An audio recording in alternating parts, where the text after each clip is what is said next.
Olá, estamos começando mais um Bem Entrevista e hoje o nosso assunto é mudanças climáticas, os mitos, as verdades. E quem vai falar e nos explicar sobre tudo sobre isso é o professor Ricardo Bergamo Schenato, professor do Departamento de Solos da Universidade Federal de Santa Maria. Professor, muito obrigado por aceitar o convite, seja bem-vindo ao nosso programa. E eu já vou começar perguntando o seguinte: se eu tenho um dinheirinho aqui, eu compro uma casa na praia ou compro uma casa lá em cima da montanha lá? Vai subir os oceanos? O que está acontecendo, professor?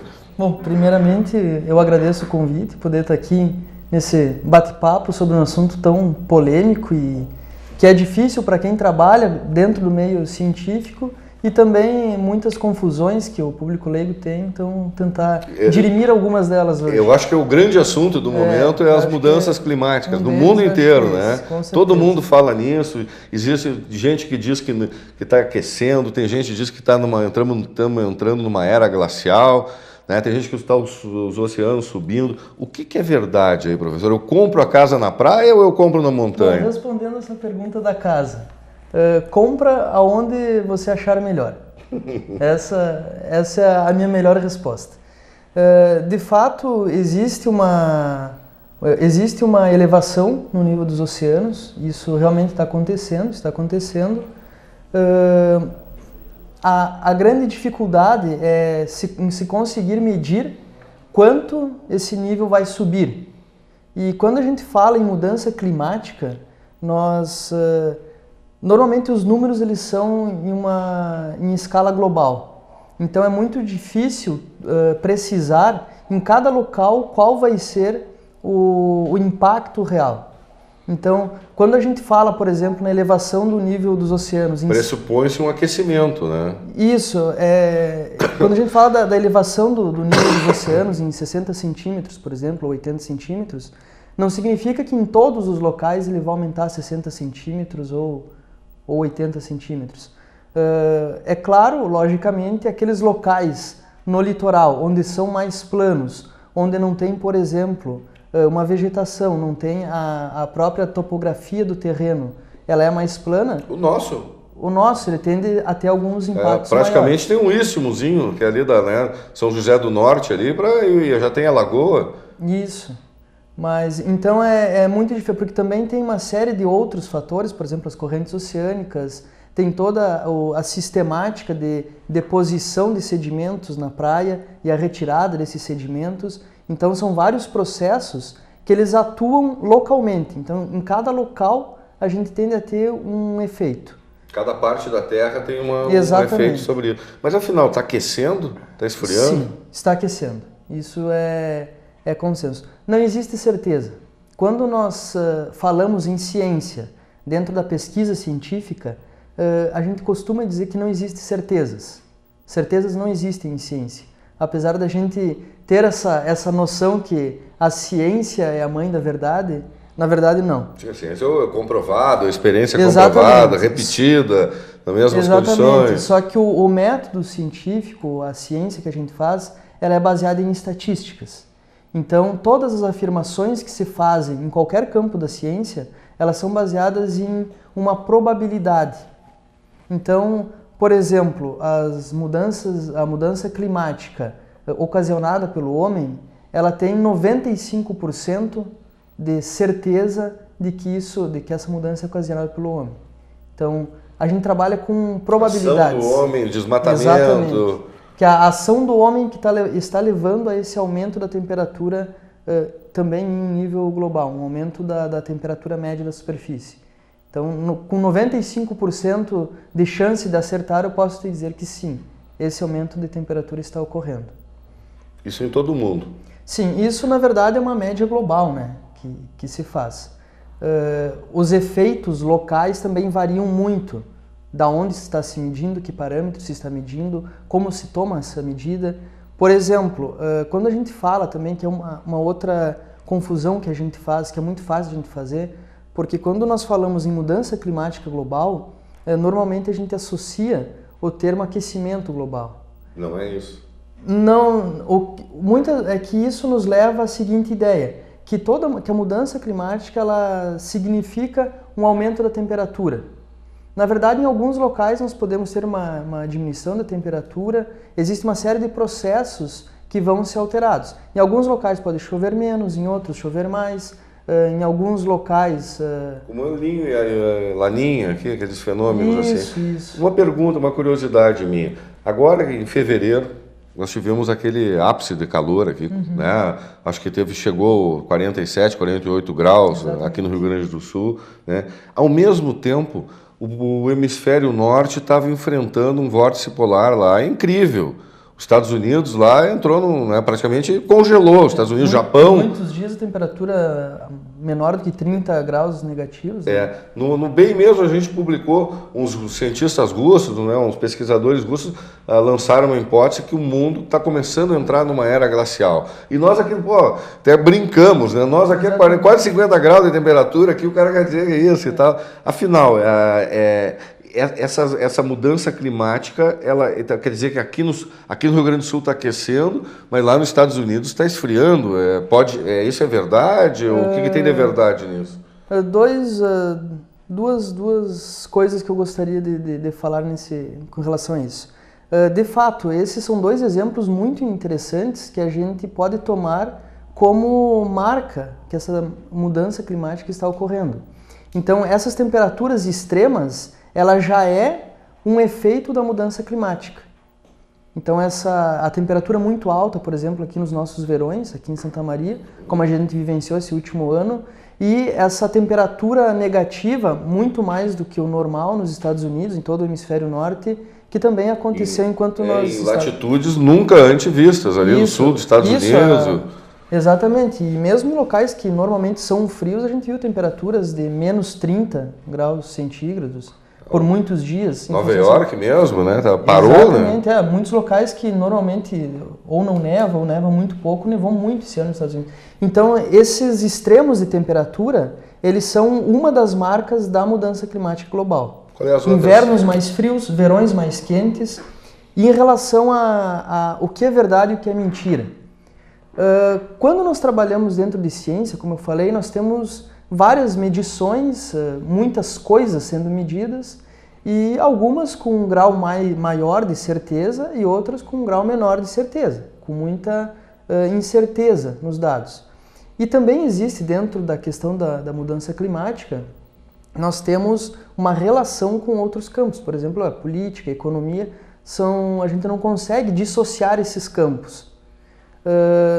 Então, o principal, quando a gente vai buscar algum texto, quando a gente lê alguma coisa em relação à mudança climática, e também a outros, mas em especial a mudança climática, é checar a fonte. Porque eu li também essa pesquisa dos russos, e aí eu fiquei um pouco, assim, também em dúvida, nessa mesma dúvida. Bom, vamos ver por que eles estão afirmando isso, né? E um ponto que normalmente a gente que é de dentro do meio acadêmico consegue identificar as fontes, da onde que vem, da onde que são os cientistas, a que grupo eles pertencem. Então isso nos traz outras informações que... A pesquisa dele está baseada em... Exatamente. Esse grupo ele é subjacente a que tem essas ideias. Então, no caso desse grupo russo, eu verifiquei que era um grupo ligado à indústria de exploração de gás natural. Então, não estou questionando os dados deles em primeiro momento, mas eu olho com muito cuidado, por exemplo, cientistas que estão trabalhando para uma empresa petrolífera de exploração de gás natural e que diz que não está acontecendo. Influência, né, e tal. Exatamente. Então, existe muito disso dentro da ciência. Então, aquela imagem que a ciência é totalmente idônea, a gente também deve ter um pouco de cuidado. Porque é claro que existe um capital para financiar as pesquisas. Aqui no Brasil ele é muito ligado ao Estado, ou seja, o governo, seja em uma escala federal, em uma escala estadual, que normalmente financiam os projetos científicos, mas também existe muito dinheiro das empresas, o que é bom tanto para as empresas como para a ciência. O papel do cientista, no entanto, é tentar manter a sua idoneidade, ou seja, apresentar os dados que foram realmente encontrados. E é muito fácil em alguns casos, uma palavra fora de lugar, ela pode levar a interpretações erradas. Exatamente. Uma vírgula muda tudo. Então, eu acho que a fonte da informação sempre é muito interessante. Mas afinal, professor, assim, qual é a estimativa, então, do que vai acontecer nos próximos anos aqui no Rio Grande do Sul? Vamos ver. É muito difícil, porque quando a gente trabalha esses modelos, por exemplo, do IPCC, que é um conjunto de cientistas que se reúnem e discutem o que está acontecendo de fato em relação à mudança climática, eles estabelecem cenários globais. E aí, cada cientista em seu local, ele procura desenvolver cenários mais locais. O que a gente já existe assim de uma ideia do que pode vir a acontecer nas próximas décadas aqui no Rio Grande do Sul, nessa área que a gente habita, é, por exemplo, esses vendavais ou ciclones extratropicais. A tendência é que eles fiquem mais fortes. Catarina, por exemplo? Por exemplo, o Catarina, ou esses ventos que aqui, podem ser ou não... O norte do Rio Grande do Sul e praticamente todo o centro-oeste de Santa Catarina está um corredor agora de tornados ali, né? Não são coisas, por exemplo, que elas começaram agora. É uma região propícia, que já aconteciam ventos, que já aconteciam ciclones, só que com a mudança climática, o que pode acontecer é eles ficarem mais intensos, esses fenômenos. E mais frequentes.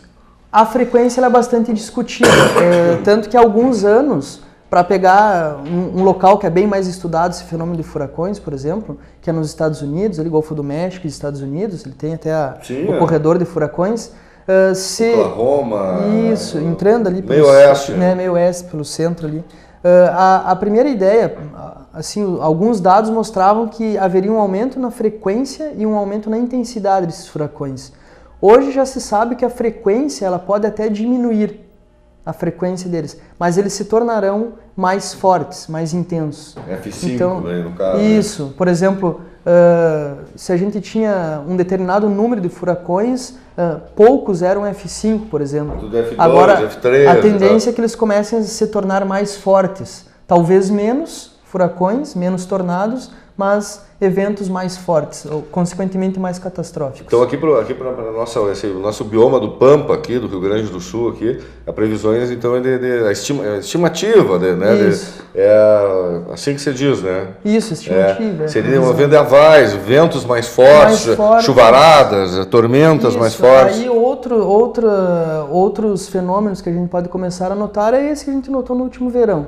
Então temperaturas no verão mais quentes. No inverno, podem ter temperaturas mais frias, que é o que a gente chama de extremos. Então, esses extremos eles podem se alargar um pouco. Exatamente. Outro fenômeno que pode vir a ocorrer, que já ocorre, que são as estiagens que tem em janeiro, fevereiro, naquela época. Essa seria a minha próxima pergunta mesmo. Bom, então já avançando nessa próxima pergunta, como a gente está falando do que pode acontecer aqui, esses eventos eles podem se tornar também mais fortes, ou seja, estiagens mais prolongadas, com menor precipitação nesse período, que já é normal, não é um evento novo. No entanto, ele pode se tornar mais profundo, mais forte. Eu sou natural aqui de Santa Maria, aqui, eu me lembro que teve, sempre toda a minha vida, eu me lembro que a seca no campo, que não é uma coisa de todos os anos, mas que sempre ocorreu, né? Uhum. Mas assim, não me recordo de uma seca tão prolongada e tão, né, quase que nordestina, né, quase do que aquele 2 anos atrás, né, que foi parou de chover em outubro, né, setembro, outubro, só foi chover, voltar ao normal em maio lá, né, abril caiu uma chuvinha ali, foi subindo aos pouquinhos ali para regularizar a situação de chuvas e do abastecimento de água em maio. Isso vai se intensificar também? A tendência sim, a tendência é que se intensifiquem essas estiagens. Outros trabalhos aqui, desenvolvidos aqui na universidade por colegas, engenheiros agrônomos, estudam também qual o impacto, por exemplo, do aumento do CO2, da concentração de CO2 na atmosfera e também do aumento da temperatura. Então, o aumento de CO2, só ele, em princípio, seria benéfico para as plantas, porque elas utilizam CO2 para sua produção, né? Para produzir grãos, para produzir tubérculos, enfim. No entanto, dificilmente a gente vai ter só um aumento de CO2, mas os cenários eles indicam que esse aumento de CO2 ele venha junto com o aumento de temperatura. Então esse aumento de temperatura levaria a processos que, quando a gente fosse fechar a média no final, diminuiria a produtividade das culturas. Então a gente nunca consegue falar de uma coisa somente, são muitos fatores associados. Então isso considerando a nossa região, aqui em Santa Maria. Isso já está, a tendência então é que vai afetar a produção de grãos, hortifrutigranjeiros, né? E a própria pecuária também, né? Com certeza, porque a pecuária ela está diretamente ligada ou à produção de cereais para a ração, ou então o próprio crescimento da pastagem, seja ela cultivada ou natural. É reversível esse processo? De aquecimento? De aquecimento? Ou isso aí só vai, como todas as mudanças aqui na Terra, né, todas, elas serão também um processo lento, ou será tão rápido assim que nós estamos sentindo? Provavelmente o aquecimento ele foi muito mais rápido do que uma possível diminuição do CO2, dos gases de efeito estufa, e também da temperatura em nível global. Por que isso? Porque todo o sistema global sistema climático global já foi mexido, já houve essa mudança. Então, por exemplo, quando a água dos oceanos já está aquecida, então a gente não consegue roubar calor, por exemplo, dessa água. Então, por mais que a gente capture CO2, que seria uma das saídas, diminuir a concentração de CO2, mesmo trazendo esse CO2 para níveis pré-revolução industriais, ou pelo menos baixando um pouco do que ele se encontra hoje, 100 anos atrás, a tendência é que os efeitos eles continuem por algum tempo dentro dos sistemas, porque o sistema ele já foi perturbado. Então é mais ou menos, a gente pode ter uma ideia assim, a gente já embalou a carreta morro abaixo. Custa para sarar, né? Não é simplesmente uma frear coisa, e vai parar. São gerações que vão ter que enfrentar essa mudança. Com certeza isso vai acontecer pelas próximas décadas, esse efeito já está mudando as estações nessa zona temperada? As estações ainda não se tem uma mudança. O que a gente pode falar, por exemplo, voltando a culturas agrícolas, é uma alteração no zoneamento agrícola. Tem algumas culturas, como o café, por exemplo, ele tem que ter uma certa quantidade de frio, digamos assim. Ele tem que respeitar uma temperatura média. Assim como a uva precisa de sol para produzir um bom vinho, o café também, né? O café também. Então, vários trabalhos já mostram que no caso do café, por exemplo, ele os locais onde ele pode ser produzido vão ter que ser em altitudes um pouco maiores, justamente em função desse aumento de temperatura nesses locais que produzem café. Por isso que você deu também na zona aquela de Minas Gerais, lá do Espírito Santo. Exatamente. Né? Aquela Serra da Bahia agora também, né? Em Goiás, São Paulo, parte do Paraná também se produz café. Então a tendência é que nesses locais, onde é possível levar o café para altitudes maiores, por exemplo, ele vai continuar possível a produção. Em locais mais baixos, consequentemente que a temperatura vai passar da temperatura ótima para o café, vão ser áreas marginais para a produção. Então que a gente muda o zoneamento agrícola. Entrando nessa seara, aqui no Rio Grande do Sul, hoje é soja, né? Pelo preço, por tudo é grande. Vai ter outra cultura que pode ser desenvolvida aqui? Vai haver mudança? Uma vez eu li um artigo sobre isso, eu não me lembro bem, e que em certas partes do mundo, com essas mudanças climáticas estão ocasionando mudanças de culturas também. Né? Por exemplo, a uva está sendo criada na Bahia, né? Está sendo plantada na Bahia com sucesso e tal. Lá. Vai mudar aqui no Rio Grande do Sul também essa nossa... Não, em princípio aqui no Rio Grande do Sul não teria uma grande mudança, porque essa mudança climática, esses impactos que ocorrem aqui, não seriam tão prejudiciais para o soja. Por exemplo, hoje nós plantamos soja abaixo das latitudes, então centro-oeste, o norte do país já se planta soja. Claro que isso foi uma adaptação da cultura, então isso passou pelo melhoramento genético das plantas. As plantas foram melhoradas, foram adaptadas para produzir nesses locais, porque em princípio, quando se começou o cultivo de soja aqui no Rio Grande do Sul, no Brasil foi aqui que começou, no Rio Grande do Sul, Santa Catarina, no sul do Brasil. Essas região plantas, de Santa Rosa, isso, né? Essas plantas elas não se adaptavam, por exemplo, ao centro-oeste, ao norte do Brasil, porque eram condições climáticas muito diferentes. Mas ocorreu uma seleção das plantas, tanto que hoje a gente produz soja no Brasil inteiro. O que, de fato, vai acontecer com a produção agrícola são, por exemplo, esses eventos de veranicos, ou seja, estiagem no verão, os períodos de geada podem mudar. Então, frio mais intenso também? Frio mais intenso, o frio pode começar antes, ele pode ir até um pouco mais longe, até setembro, geadas em setembro, em locais onde não ocorre. Claro que no Rio Grande do Sul isso ocorre nas regiões mais altas. O que é bom de plantar aqui no Rio Grande do Sul?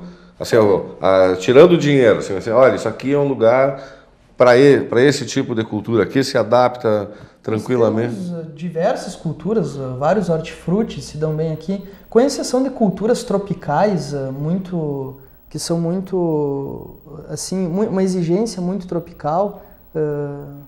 Em geral, plantas temperadas, subtropicais, elas se adaptam bem aqui. E hoje também com a alteração, com o melhoramento genético das plantas, se consegue adaptar. Então as plantas para fins agrícolas, boa parte delas a gente produz aqui. Claro, como eu falei, tem as tropicais, tem alguns tipos de trigo de inverno que não se adaptam, mas dentro do que se produz em termos de agricultura no mundo, praticamente todas se consegue produzir aqui. Agora chegou esses dias que o governo está querendo implantar agora um sistema de fomento da plantação de trigo, né? Que a gente sabe que sobe o dólar, sobe o trigo, porque todo o trigo brasileiro vem da Argentina. Uhum. Por que isso? Por que a Argentina tem um clima, um ecossistema mais propício ao trigo do que o nosso aqui no Rio Grande do Sul? Para um tipo de trigo, sim. Tem um tipo de trigo que ele exige um pouco mais de frio, nós não conseguimos produzir aqui. Então é produzido na Argentina. Por causa do frio. Por causa do frio. E também, mas tem muito mais uma questão de mercado e uma questão econômica e política nessa função do trigo. Então a Argentina, às vezes, ela barra a saída do trigo, ela é um pouco instável. A Argentina. É complicado negociar. Né? Exatamente. E também o trigo, ele é uma cultura que para o produtor, ela às vezes é um pouco difícil de produzir, porque tu tem que produzir um trigo com certa qualidade, ela é uma cultura em geral um pouco mais cara, que ela exige investimento, se tu não investir tu não colhe também. Então para o produtor também a probabilidade tu pode ter um prejuízo com o trigo com uma facilidade maior que tem na soja, o preço não é tão bom. Então, tem outras variáveis. Tem vários fatores aí que também interferem, não é? Professor, está acabando o nosso programa, tem 1001 perguntas aí, mas saindo do campo e voltando para a cidade agora, a previsão agora para os próximos meses aí é de El Niño, no Rio Grande do Sul de novo. Exatamente. O que nós temos que esperar aí, professor? Chuva, muita chuva. Muita chuva. De fato, a gente já vem acompanhando o aumento da temperatura no oceano, que é a primeira indicação de El Niño, e pelo que se tem notado pela taxa de aumento dessa temperatura, é um El Niño mais ou menos nos moldes. Claro, está muito cedo ainda para fazer uma previsão desse tipo, mas ele está começando como começou de 97 e 98 ali. Um dos maiores. Foi um dos maiores que se tem notícia. Então a gente pode esperar muita chuva para os próximos meses, se esse comportamento... Guarda-chuva, capa de chuva, então é a grande dica. Então, bota impermeável, de borracha, assim por diante. Professor, muito obrigado pelos seus esclarecimentos, pela sua cultura, por tirar essas dúvidas da gente, colocar esses mitos de lado e as verdades para colocar para o nosso telespectador. Muito obrigado. Sempre à disposição. E qualquer mudança aí nós vamos lhe chamar aqui para esclarecer tudo. Por favor. Com isso, chegamos ao fim de mais um programa, desta vez com o professor Ricardo Schenato, professor do Departamento de Solos da Universidade Federal de Santa Maria. E o assunto foi mudanças climáticas. Que bom, pessoal. Até a próxima.